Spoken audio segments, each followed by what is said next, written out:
सुनाने से पहले मैं आपको एक इंटरेस्टिंग सा स्टैट बताना चाहता हूँ। हमारी कहानियां देखने वाले 80% लोग ऐसे हैं जो हमारी वीडियोस एंजॉय तो करते हैं, लेकिन उन्होंने हमारा चैनल अभी तक सब्सक्राइब नहीं किया है। अगर आप उन 80% लोगों में से हैं तो बस आपको एक छोटा सा काम करना है। इस वीडियो के नीचे आपको एक सब्सक्राइब बटन दिख रहा होगा, बस उस सब्सक्राइब बटन को दबाना है।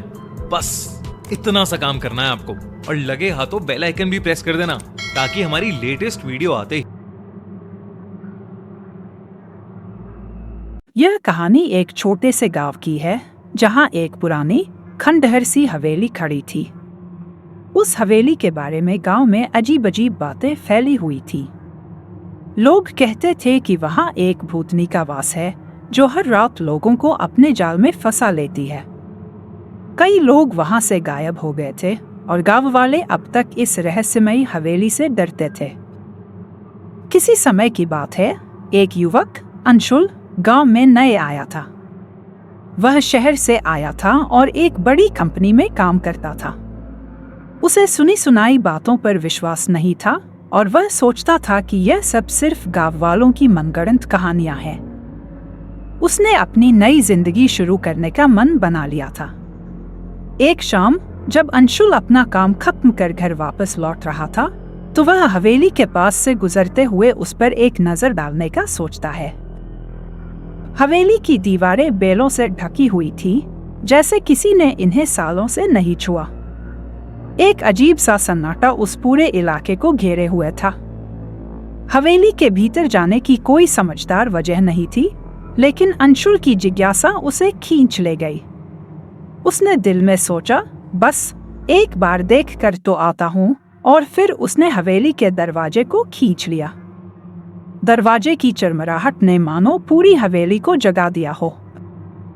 जैसे ही दरवाजा खुला, एक गहरी घनी अंधेरे में डूबी हवा की लकीर उसे भीतर खींचने लगी।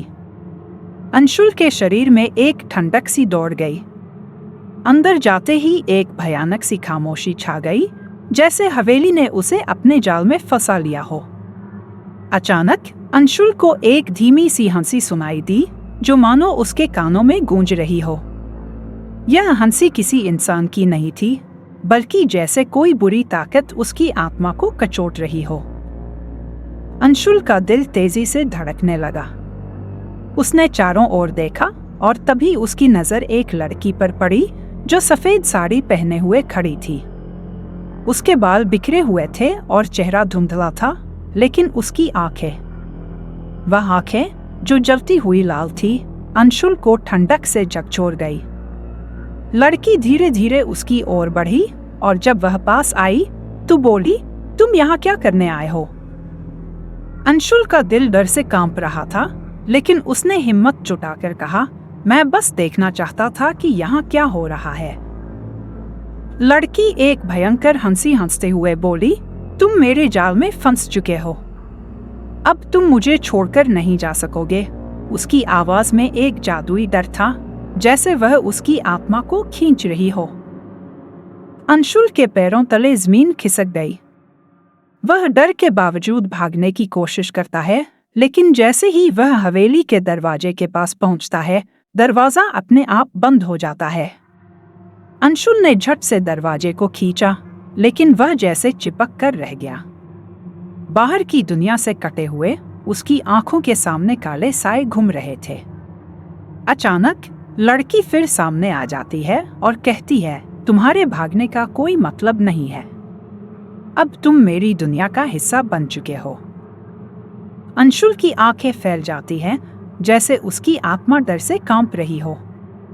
वह महसूस करता है कि अब वह किसी अदृश्य शक्ति के गिरफ्त में है जो उसे कहीं और खींच ले जा रही है। उसकी चेतना धीरे धीरे मध्यम होने लगती है, जैसे उसका शरीर और दिमाग खुद से बाहर जा रहे हों। तभी अचानक उसे एक और आवाज सुनाई देती है, एक धीमी लेकिन स्पष्ट आवाज, तुम अभी भी बाहर जा सकते हो यदि तुम सच में विश्वास करते हो। यह आवाज किसी और महिला की थी जो हल्के से मुस्कुराते हुए उसे बाहर की ओर इशारा करती है। अंशुल ने डरते डरते उसकी ओर कदम बढ़ाए। जैसे ही वह दरवाजे के पास पहुंचा, महिला गायब हो गई। हवा में अचानक एक हल्की सी रौनक आई।